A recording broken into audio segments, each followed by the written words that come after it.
Em 1724, no árido e implacável reino de Terra Branca, vivia Lúcia, uma escrava marcada pelo sol e pelo medo, invisível aos olhos de quem não ousasse enxergá-la. Seu corpo exausto mal conseguia se sustentar, enquanto arrastava os pés descalços pelo pátio empoeirado do castelo, sob o sol causticante que não perdoava nem a pedra, nem a pele. A injustiça de sua existência pesava em cada movimento, em cada suspiro, um fardo que a sociedade impusera sem piedade ou questionamento. Ela era apenas uma sombra, uma ferramenta, uma vida sem valor na vasta e indiferente hierarquia daquele reino. O que os nobres e os poderosos não sabiam era que aquela mulher frágil, cujos olhos carregavam a dor de gerações, estava prestes a cruzar seu destino com o do próprio monarca, desencadeando uma reviravolta que abalaria os alicerces da realeza e exporia a verdade mais cruel sobre a dignidade humana. O rei Fernando de Castelar, um homem frio e intocável, cavalgava seu corcel imponente pelo pátio real, o animal batendo com estranha curiosidade contra o chão. Um som que ecoava a inquietação que, em breve, tomaria conta de todo o reino. Fernando era a personificação do poder e da tradição, sua vida regida por deveres e expectativas que não permitiam desvios. O que ele não sabia era que aquele encontro silencioso, um mero vislumbre de uma escrava em meio a tantos outros, selaria seu destino de uma forma que desafiaria todas as leis e convenções. Lúcia, com a cabeça baixa, tentou evitar o olhar do rei, como sempre fazia, como todas as escravas eram ensinadas a fazer. Mas por um capricho do destino, ou talvez por uma força maior que movia os fios da vida, seus olhos se ergueram por um instante, cruzando-se com os dele. Naquele breve momento, algo se acendeu, algo impensável e proibido. O castelo, acostumado à sua rotina de frieza e formalidade, nunca mais dormiria em paz. A rainha, a altiva e invejosa Isabela, uma mulher cujo coração era tão frio quanto as pedras do castelo, logo suspeitou daquele olhar fugaz. Seu ciúme, alimentado por uma vaidade sem limites, transformava qualquer desvio em uma ameaça mortal. O povo, com seu faro para escândalos e sua sede por tragédias, murmurou nos corredores, nos mercados, nas ruelas empoeiradas. Aqueles sussurros, antes inaudíveis, começariam a crescer, como um incêndio que se alastra sem controle. Nas sombras do palácio, figuras ocultas, movidas por interesses mesquinhos e um desejo insaciável de poder, tentaram deter o impossível, conspirando para esmagar qualquer centelha de afeto que pudesse surgir entre o rei e a escrava. A ironia era brutal. Enquanto o monarca, dividido entre o dever e um sentimento nascente que ele próprio não compreendia, desafiava as leis que condenavam aquele afeto proibido, Lúcia descobria em si mesma a coragem de falar e reivindicar sua dignidade. Ela, que sempre fora silenciada, começaria a encontrar sua voz, impulsionada por uma esperança que jamais ousara conceber. E ele, o rei intocável, começaria a considerar a possibilidade de renunciar à coroa pelo amor que nascia, silenciosamente, como uma flor resistente em um campo de flores secas. O que o rei não sabia, o que a rainha e a corte não poderiam sequer imaginar, era que o destino tinha uma surpresa guardada, uma revelação tão chocante que redefiniria a própria noção de realeza e justiça naquele reino. As intrigas conspiravam para separá-los, tecendo uma rede de mentiras e traições que visava esmagar aquele sentimento proibido antes que ele pudesse florescer. A rainha Isabela, com sua beleza gélida e sua alma sombria, não tolerava qualquer desvio da norma, qualquer ameaça à sua posição ou à sua imagem. Seus olhos, antes adornos de vaidade, agora brilhavam com um ódio calculado. Ela via Lúcia não como uma pessoa, mas como uma mancha, uma afronta à sua linhagem e ao seu poder. A rainha, uma figura cuja crueldade era tão sutil quanto letal, orquestrava sua vingança em segredo, manipulando cortesãos e servos com promessas vazias e ameaças veladas. Ela espalhava boatos, distorcia verdades e transformava a inocência de Lúcia em uma arma contra ela mesma. Lúcia sentia o peso desses olhares, os sussurros que a seguiam pelos corredores, os risos abafados que a perseguiam nos cantos mais isolados do castelo. Cada dia trazia uma nova humilhação, um novo lembrete de sua condição e da impossibilidade de seu afeto. As tarefas se tornavam mais pesadas, a comida mais escassa, o repouso mais curto. As feitoras, antes indiferentes, agora pareciam saborear cada gota de seu sofrimento, sob a influência silenciosa da rainha. Suas mãos tremiam enquanto ela lavava as roupas da corte, cada peça um lembrete da distância intransponível entre ela e o rei. Seus pés sangravam nas pedras frias, suas costas curvavam-se sob o peso da madeira que carregava.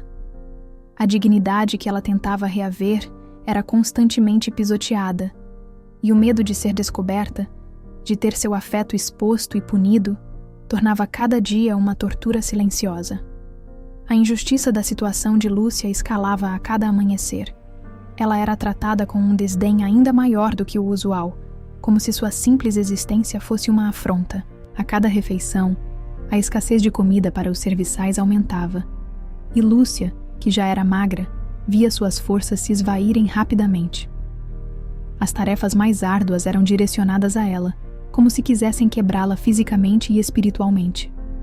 Seus dias eram uma sucessão de labutas sob o sol impiedoso, seguida por noites curtas e sem descanso, onde o medo e a fome eram seus únicos companheiros. A agressora, a rainha Isabela, tornava-se cada vez mais cruel em suas ações. Ela não demonstrava remorso, apenas um prazer doentio em ver Lúcia sofrer. A rainha, movida por sua vaidade e ciúme, não hesitou em usar sua influência para tornar a vida de Lúcia um inferno. Ordens eram dadas para que a escrava fosse isolada, humilhada em público sempre que possível.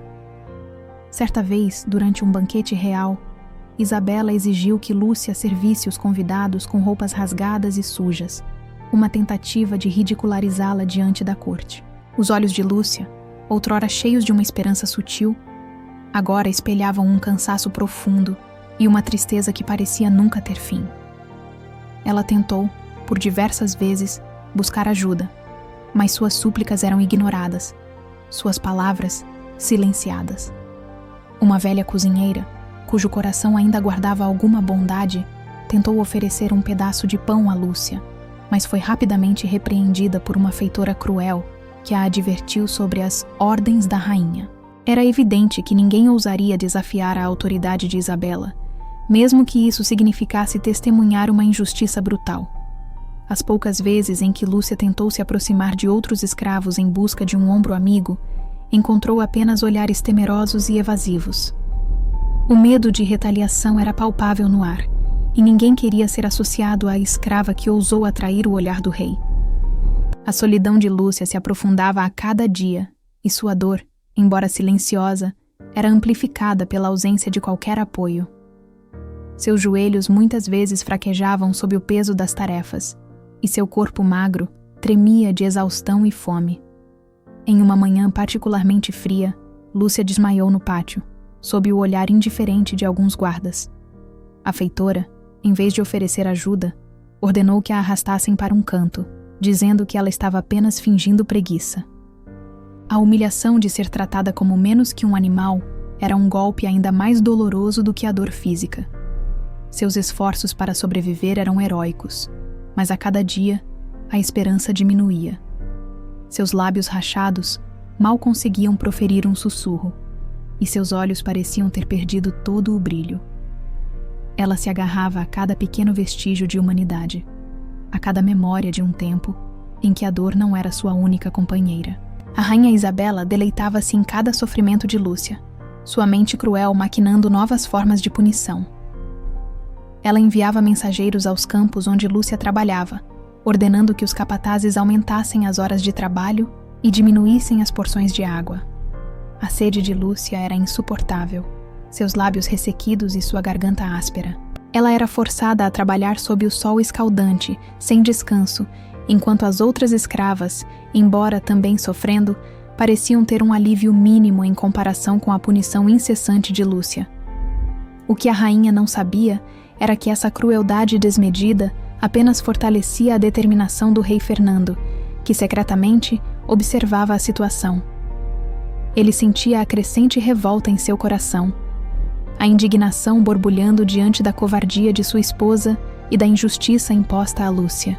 Se ele soubesse a verdade completa, a revelação que estava por vir, a punição da rainha seria ainda mais rápida e severa. As intrigas no palácio se intensificavam, e a cada sussurro, a cada olhar furtivo, o rei Fernando sentia o peso de suas responsabilidades e a complexidade de seus sentimentos. Ele tentava se aproximar de Lúcia, disfarçadamente, oferecendo-lhe pequenas porções de comida ou água quando ninguém estava olhando. Esses pequenos gestos, embora discretos, eram o único fio de esperança na vida miserável da escrava. A rainha Isabela, por sua vez, estava atenta a cada movimento, a cada troca de olhares. Seu ciúme a consumia, e sua mente maquinava a queda de Lúcia de forma ainda mais brutal. Ela subornou alguns guardas para que espionassem o rei e a escrava, relatando cada interação, cada gesto, por mais insignificante que fosse. A tensão no castelo era palpável, e todos sentiam que uma tempestade estava se formando. As tentativas de Lúcia de se comunicar com alguém que pudesse ajudá-la eram infrutíferas.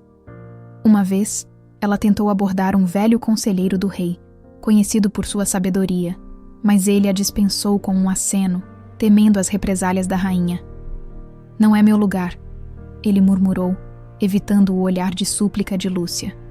A solidão e a sensação de desamparo eram esmagadoras. Lúcia, em sua dignidade silenciosa, continuava a suportar tudo, seus olhos refletindo a dor de uma vida marcada pela servidão. Mas ela era uma lutadora, e mesmo na exaustão, uma pequena chama de esperança ardia em seu peito. Ela não sabia o que o futuro lhe reservava, mas algo dentro dela dizia que seu sofrimento não seria em vão. Ela se agarrava a essa pequena faísca, a única coisa que a mantinha de pé. A rainha Isabela, cega por seu ciúme e sua crueldade, continuava a infligir sofrimento a Lúcia. Ela ordenou que a escrava fosse designada para os trabalhos mais insalubres, como a limpeza das fossas do castelo, um trabalho repugnante que ninguém queria fazer. O cheiro fétido, a sujeira e a escuridão tornavam a tarefa um pesadelo. Lúcia, com o corpo exausto e a mente quase no limite, continuava a trabalhar, impulsionada por uma força interior que a própria rainha jamais poderia compreender. A rainha sentia prazer em ver a escrava coberta de sujeira e humilhada, um sorriso cruel nos lábios enquanto observava de longe. Ela acreditava que estava esmagando o espírito de Lúcia, mas o que ela não sabia era que, a cada humilhação, a determinação de Lúcia em sobreviver e em encontrar a verdade sobre si mesma se fortalecia. A ironia era cruel. A rainha, em sua tentativa de destruir Lúcia, estava, sem saber, forjando a heroína que a destronaria. Se apenas Isabela tivesse conhecido a verdade sobre o passado daquela escrava, o destino teria sido muito diferente. A cada dia que passava, a angústia de Lúcia se aprofundava, e a indiferença da corte e dos serviçais diante de seu sofrimento era um fardo ainda mais pesado. Ela se sentia como um espectro, movendo-se pelas sombras do castelo, sua presença ignorada por todos, exceto pela rainha, que parecia saborear cada gota de sua agonia. As roupas que Lúcia vestia eram trapos surrados, seus cabelos emaranhados e seu rosto marcado pela fadiga e pela fome. Seus olhos, antes brilhantes, agora pareciam sem vida, observando o mundo ao redor com uma resignação dolorosa. A crueldade de Isabela não conhecia limites, e a rainha se deleitava em pequenas humilhações diárias. Ela ordenou que as refeições de Lúcia fossem reduzidas a um mínimo, forçando-a a suportar a dor da fome crônica.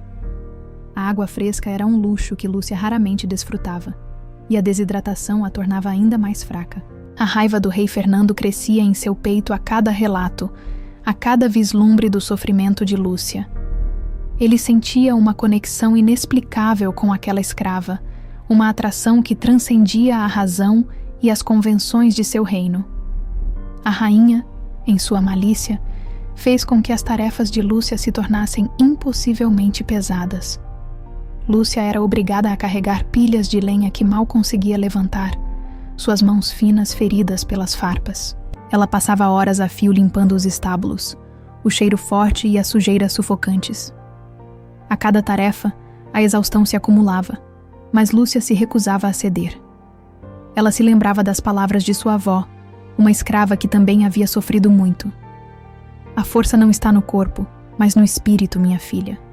Ninguém pode tirar sua dignidade se você não permitir. Essas palavras eram um farol na escuridão, um lembrete de que sua alma permanecia livre, apesar das correntes que a prendiam.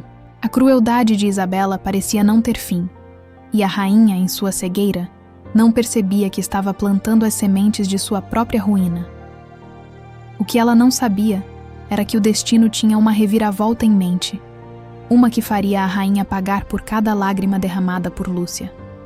O rei Fernando, atormentado pela visão da miséria de Lúcia, começou a se afastar da rainha Isabela, sua cama vazia nas noites frias do castelo. Isabela sentia o distanciamento do rei e o atribuía à presença de Lúcia, intensificando ainda mais sua ira. Ela via Lúcia como a causa de todos os seus problemas, a mulher que ousara roubar a atenção de seu marido. A rainha, em um acesso de fúria, ordenou que Lúcia fosse enviada para trabalhar nos campos mais distantes, um lugar desolado e isolado, onde o sol era ainda mais cruel e a esperança ainda mais escassa. Ela acreditava que longe de seus olhos, Lúcia seria esquecida, e sua influência extinguida. O que ela não sabia era que essa decisão, movida pela malícia, apenas aceleraria a revelação da verdade. A partida de Lúcia para os campos distantes foi um golpe doloroso, mas ela não permitiu que seu espírito fosse quebrado. Em vez disso, a distância do castelo, paradoxalmente, lhe trouxe um tipo de liberdade. Longe dos olhos vigilantes da rainha, Lúcia encontrou um breve alívio para a opressão constante. Nos campos, sob o sol implacável, Lúcia continuava a trabalhar, mas ali, entre as poucas escravas que a acompanhavam, ela podia respirar sem o medo constante de ser observada e humilhada. A cada gota de suor, a cada bolha em suas mãos, Lúcia sentia que estava mais perto de sua dignidade. O que a rainha não sabia era que Lúcia não estava sozinha naqueles campos. Havia uma velha escrava, chamada Elara, que observava Lúcia com olhos sábios e um coração bondoso. Elara era uma figura misteriosa, que parecia saber mais do que dizia e que guardava segredos do passado do reino. Se Lúcia soubesse o que Elara sabia, a verdade teria vindo à tona muito antes. Nos campos distantes, Lúcia começou a notar pequenas inconsistências, fragmentos de informações que pareciam deslocados. A velha Elara, por vezes, contava histórias do passado do reino, lendas e contos de um tempo antigo. Em uma dessas conversas, Elara mencionou um príncipe herdeiro que, em sua infância, havia sido salvo de uma queda fatal por uma pequena serva de olhos brilhantes. Lúcia sentiu um arrepio na espinha. A descrição da serva era assustadoramente familiar, e a data do acontecimento coincidia com um período de sua própria infância, um evento que ela havia suprimido de sua memória por anos devido ao trauma. Mas eram apenas pistas, vagas e incertas. A rainha, em sua arrogância, nunca imaginaria que a verdade estava sendo tecida nas conversas sussurradas entre as escravas nos campos. A teia da mentira estava começando a se desfazer. Certo dia, enquanto Lúcia e Elara trabalhavam perto de um riacho, Lúcia sentiu um formigamento em seu pulso, onde havia uma cicatriz antiga. Era uma marca que ela carregava desde a infância, resultado de um corte profundo. Elara, ao ver a cicatriz, murmurou: "Essa marca, eu me lembro dela. É a mesma marca do pequeno príncipe, o sangue dele." Lúcia sentiu o coração disparar. Aquela cicatriz havia sido feita por um caco de vidro, quando ela, ainda uma criança, havia se esforçado para empurrar o príncipe para longe de uma queda iminente. Ela havia se ferido para salvá-lo, e ele, em seu desespero, havia derramado algumas gotas de seu sangue sobre a ferida dela. Aquele dia foi um turbilhão de emoções e medo, e ela havia tentado esquecer a memória dolorosa. Mas a menção de Elara e a coincidência da cicatriz acenderam uma chama de reconhecimento em sua mente. A ironia era brutal. A marca que a ligava à realeza estava ali, visível, mas ninguém jamais a havia notado. A tensão aumentava à medida que Lúcia e Elara continuavam suas conversas, trocando memórias e fragmentos de informação.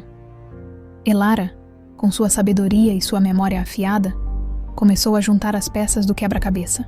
Ela se lembrou de que o pequeno príncipe havia desaparecido do castelo por um breve período após o incidente e que o rei havia oferecido uma recompensa generosa por qualquer informação sobre o ocorrido.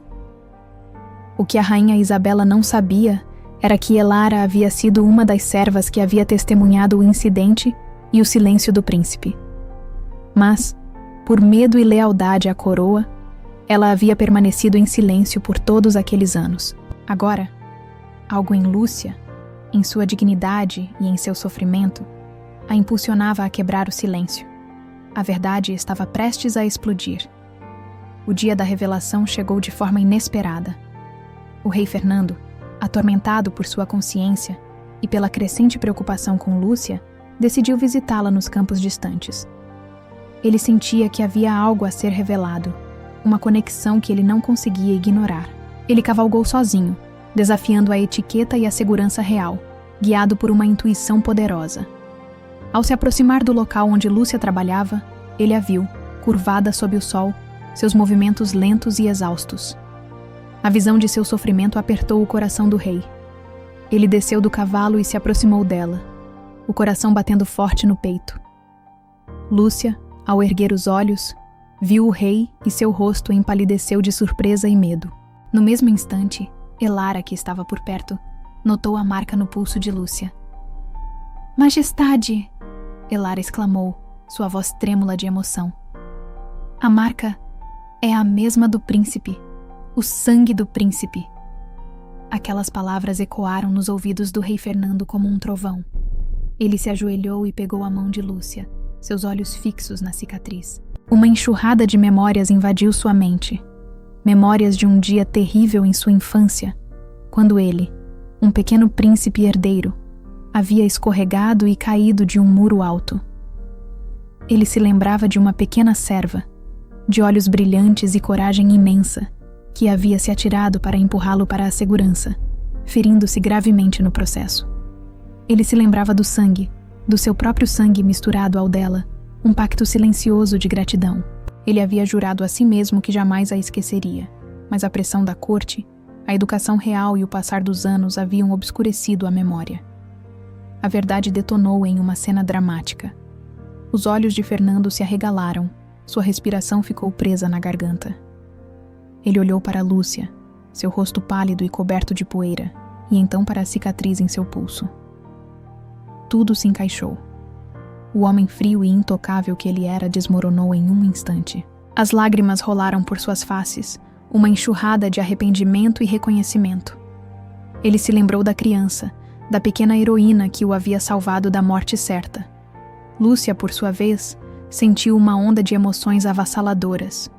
Surpresa, reconhecimento e uma sensação de vindicação que a libertou do peso de anos de opressão. Ela também se lembrou daquele dia, da dor da queda, da alegria de ter salvado o príncipe e do silêncio que se seguiu. A ironia era brutal. A mulher que ele havia tratado com indiferença, que sua esposa havia atormentado com crueldade, era a mesma que havia salvado sua vida. Nesse momento, tudo mudou. O rei Fernando se levantou, sua postura agora ereta, mas com os olhos ainda marejados. Ele abraçou Lúcia, um gesto que chocou Elara e as poucas escravas presentes. Aquele abraço, um ato de amor e reconhecimento, era um desafio às leis e às convenções de Terra Branca. A agressora, a rainha Isabela, ainda ignorava a reviravolta dos acontecimentos, mas logo ela saberia a terrível verdade. O narrador, como juiz moral, regozijava-se. A roda da justiça começava a girar. Aquela escrava que fora invisível para tantos, que sofrera humilhações indizíveis, era, na verdade, a salvadora de seu rei. A revelação foi um terremoto, abalando os alicerces do reino. A notícia da revelação se espalhou como um incêndio incontrolável pelo reino. O rei Fernando, em um ato de coragem e amor, convocou a corte e o povo para um anúncio público. Lá, diante de todos, ele narrou a história de como sua vida havia sido salva por uma pequena escrava, E como essa escrava era Lúcia. Ele mostrou a cicatriz no pulso de Lúcia, a mesma marca que ele havia visto em sua infância. O choque na corte foi palpável. A rainha Isabela, presente na multidão, sentiu o sangue gelar nas veias. Seus olhos se arregalaram em descrença e horror. Ela, a rainha orgulhosa e cruel, havia torturado a mulher que salvara a vida de seu marido. A ironia era cruel e a humilhação indescritível. A mentira que ela havia tecido por tanto tempo desmoronava diante dos olhos de todos. A agressora, a rainha Isabela, perdeu tudo o que valorizava em um instante. O respeito da corte, o amor do rei, sua posição e seu poder, tudo se desfez. O público a olhava com desprezo, e os sussurros que antes acompanhavam Lúcia agora eram direcionados a ela. A humilhação pública foi entregue com deleite pelo narrador.